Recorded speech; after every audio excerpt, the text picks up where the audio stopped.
Hello everyone, we are the group 6 and we are going to discuss about the arete in human happiness. We will show you the contents of our topic. First, introduction, background of the study, definition, examples, and reflective question. Today, we embark on a journey to explore the profound connection between arete, the Greek concept of excellence or virtue, and human happiness. As we delve into this intricate relationship, we'll unravel the timeless wisdom that suggests the pursuit of excellence not only enriches our lives but also serve as a fundamental pathway to achieving true and lasting happiness. We navigate through the corridors of philosophy and delve into the depths of human experience to uncover the profound significance of arete in our quest for fulfillment and joy. Arete is a concept deeply rooted in ancient Greek philosophy, refers to the pursuit of excellence, virtue and fulfillment in one's action and character. Human happiness, often considered the ultimate goal of human existence, is a malificated concept encompassing emotional well-being and satisfaction and sense of purpose and fulfillment. Ito, ito po yung art is about achieving someone grand perfection. It's about applying yourself fully in with whatever you do, big or small. By incorporating the principle of art, you can find more meaning and satisfaction in your life, ultimately leading to the greater happiness. Other example of arete. A firefighter risking their life to save others from a burning building. A teachers going above and beyond to ensure their students understand and excel in their studies. An athlete training diligently to achieve excellence in their sport. A volunteer dedicating their time to helping those in need in their community. What is human happiness? Human happiness, often referred to as subjective well-being, is a complex and multifaceted concept that encompasses feelings of contentment, satisfaction, and fulfillment in life. It goes beyond mere pleasure and involves a deep sense of meaning, purpose, and positive emotions. Human happiness is a subjective experience influenced by various internal and external factors, including genetics, personality traits, life circumstances, and cultural influence.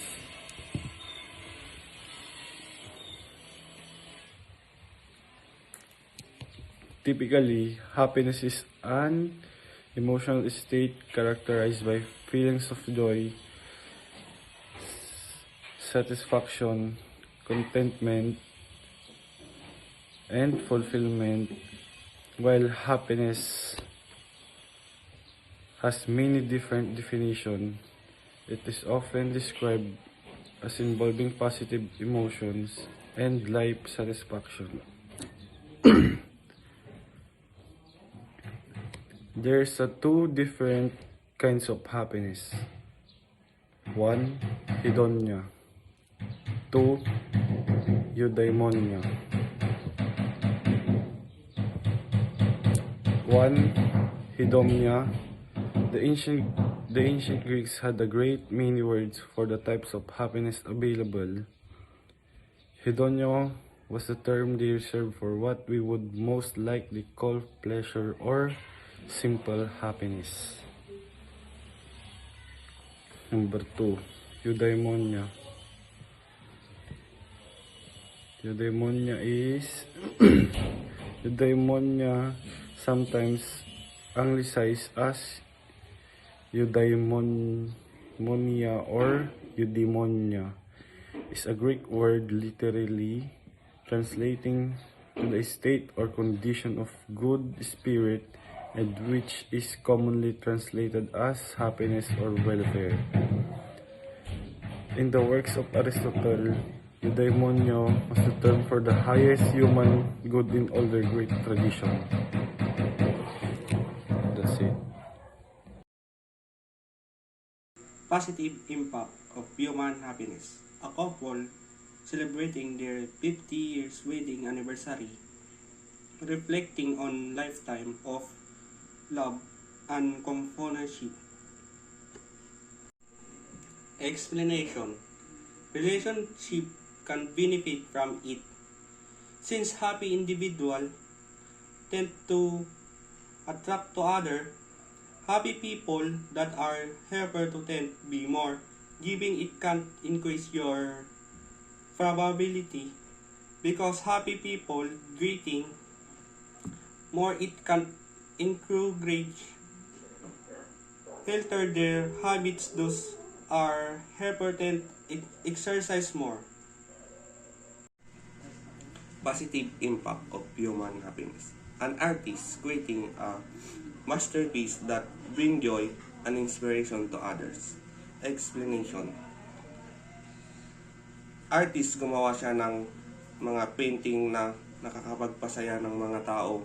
Like sa ibang bansa, they drawing random people terms of funny anime face para mapapagpasaya nila yung mga tao. Positive impact of human happiness. A parent watching their child succeed and flourishing in their endeavors, feeling immense pride and happiness. The positive impact of human happiness, especially in the context of parent watching their child succeed and flourishing, is multi-phased. When a parent experiences immense pride and happiness in seeing their child achieve their goals and thrive, several positive outcomes can occur. First, positive role modeling. When a parent is genuinely happy for their child's accomplishment, it's a set positive example for the child. They learn the importance of celebrating other successes, fostering a culture of support and encouragement. Second, sense of purpose. Witnessing their children succeed can give a parent sense of purpose and fulfillment in their role as caregivers. It reinforces their belief in their ability to positively impact their children's life and encourage them to continue nurturing support their children's growth. Examples of the positive impact of human happiness can be seen in a various aspects for life. Example, academic achievements, sports or artistic achievements, personal milestones, and more. In summary, the positive impact of human happiness, particularly when a parent witnesses their child's success and flourishment, extends beyond personal fulfillment. It influences emotional well-being, strengthens relationship, motivates individuals, and reinforces a sense of purpose. Sa negative impact of human happiness, bakit nga ba nagkakaroon ng negative impact ang human happiness? It turns out to be like that when a person is not contented on their happiness. One of the example of negative impact of human happiness are gambling. Siyempre bilang sugarol, na-enjoy mo ang pagsusugal, lalo na pag ikaw ay nananalo. Pero ang negative impact nito is, syempre, karamihan sa tao ngayon ay sa sugal na katuon ang kanilang kasiyahan. Ngunit di nila alam na ang kasiyahan na ito ay maraming naapektuhan, gaya ng pagbenta ng ari-arihan, pagkakabaon sa utang, o kaya pagkasira ng relasyon sa pamilya. Pangalawang example naman ng negative impact is cosmetic surgery. Cosmetic surgery, syempre, nabibuild nila ang kanilang self-confidence. Pero ang negative impact nun ay side effect sa pagpaparitoke pag nasobrahan.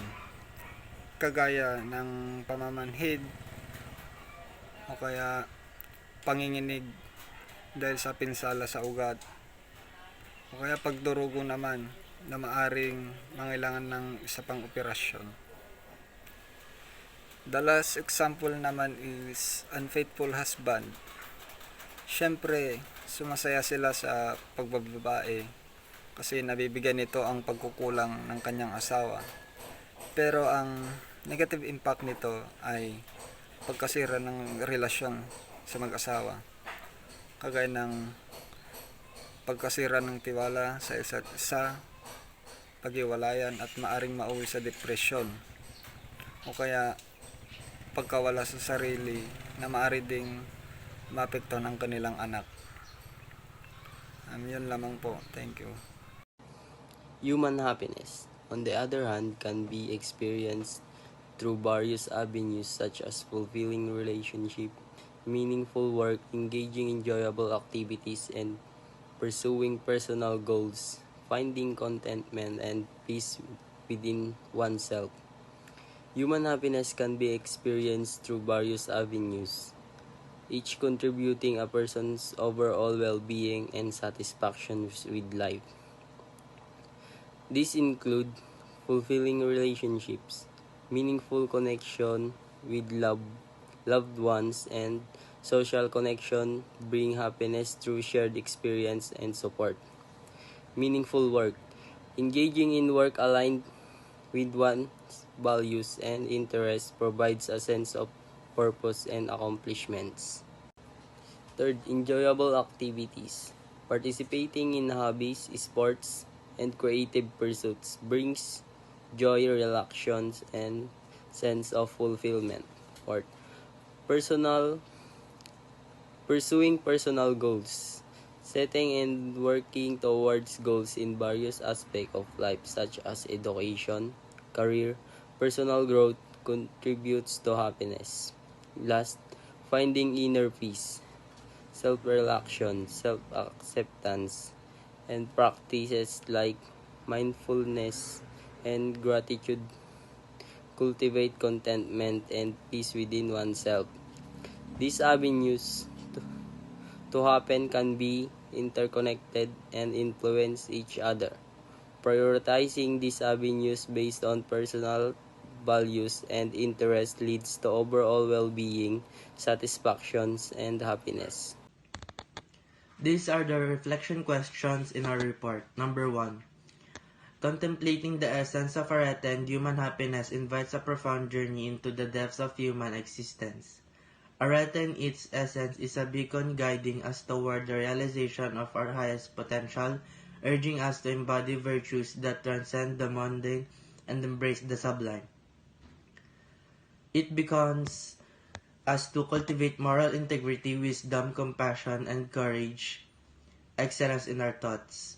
Through the pursuit of Arete, we embark on a quest for meaning and purpose, finding fulfillment not in fleeting pleasures or material gains but in the noble pursuit of virtue itself.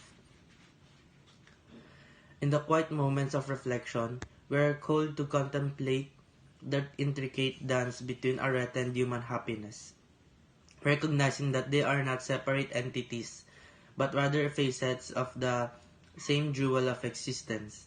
As we journey through life, may we heed the call of Arete, embracing the virtues that illuminate our path and lead us toward a deeper sense of fulfillment and joy. And number 2, yes. Number 3, in a world of superficial measure of success, the concept of the topic that we presented as a reminder of importance of cultivating inner virtues and excellence. It inspires me to become agents of positive change, wherein our modern day we experience different environmental challenges. Encourage to prioritize qualities such as integrity and wisdom. For me, cultivating happiness is linked to better physical health, positive emotions, and reduce of risk of diseases. by simply prioritizing meaningful relationships that can lead to a vibrant life. Thank you.